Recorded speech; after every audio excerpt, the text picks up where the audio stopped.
World War II. On December 7, 1941, Japan attacked the American fleet at Pearl Harbor, triggering U.S. entry into that war. President Franklin D. Roosevelt declared the attack was a day that will live in infamy. A day of infamy indeed, but not because of the alleged surprise attack on Pearl Harbor. After 60 years of surfacing information, it is now clear that not only was the attack known well in advance, it was outright wanted and provoked. In a journal entry by Roosevelt's Secretary of War Henry Stimson, dated November 25, 1941, he documented a conversation he had with Roosevelt.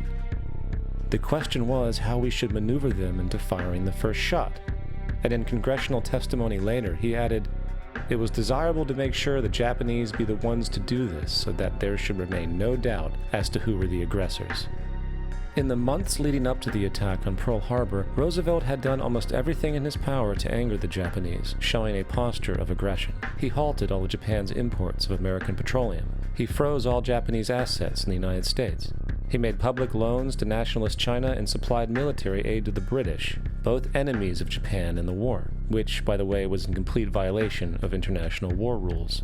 And with numerous Japanese codes broken in advance, revealing the plan to attack, on December 7, 1941, Japan was allowed to attack Pearl Harbor, killing 2,400 soldiers.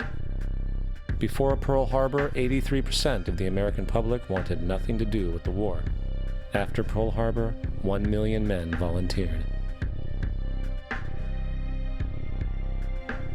It is important to note, Nazi Germany's war effort was largely supported by two organizations, one of which was called IG Farben. IG Farben produced 84% of Germany's explosives.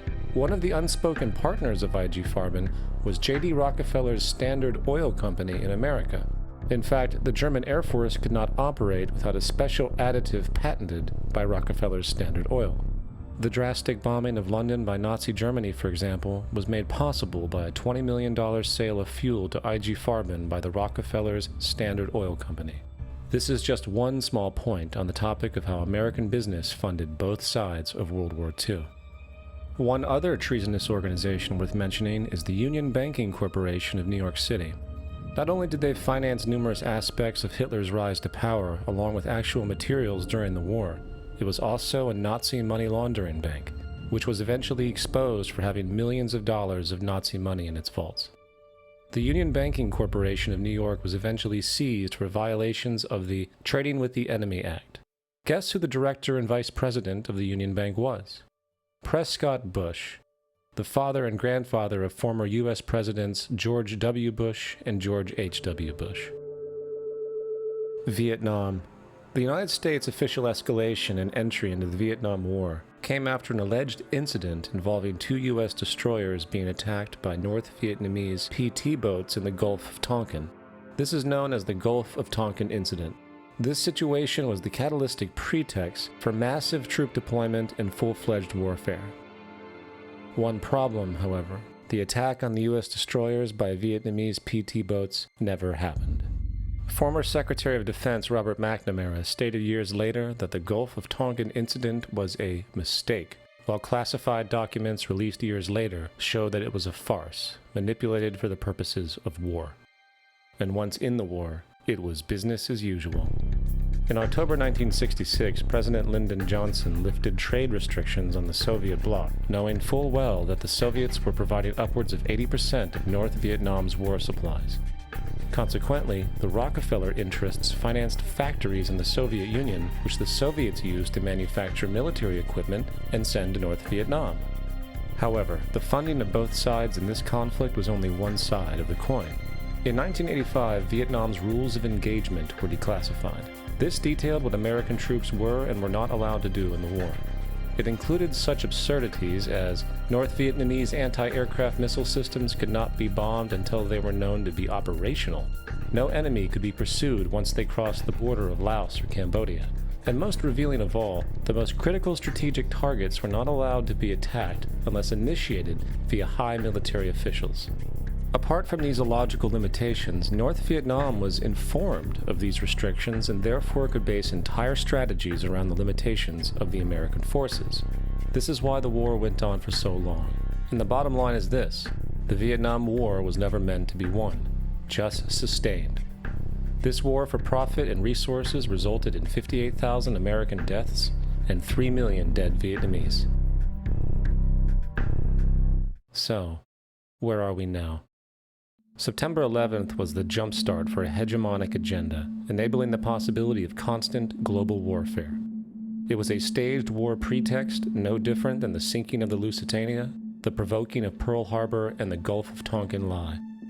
In fact, if 9/11 wasn't a planned war pretext, it would be an exception to the rule.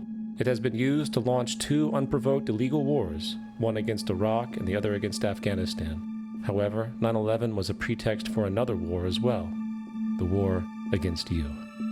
The Patriot Act, Homeland Security, the Military Tribunals Act, and other legislations are all completely designed to destroy your civil liberties and protect those in power. Currently in the United States, unannounced to most Americans, your home can be searched without a warrant, without you being home. You can in turn be detained indefinitely with no charges revealed to you, no access to a lawyer, and legally tortured, all under the suspicion that you might be a terrorist. If you need a painted picture of what is happening, let's recognize how history repeats itself. In February 1933, Hitler staged a false flag attack, burning down his own German parliament building, the Reichstag, blaming it on communist terrorists. Within the next few weeks, he passed the Enabling Act, which completely eradicated the German Constitution, destroying people's liberties. He then led a series of preemptive wars, all justified as necessary to maintaining homeland security.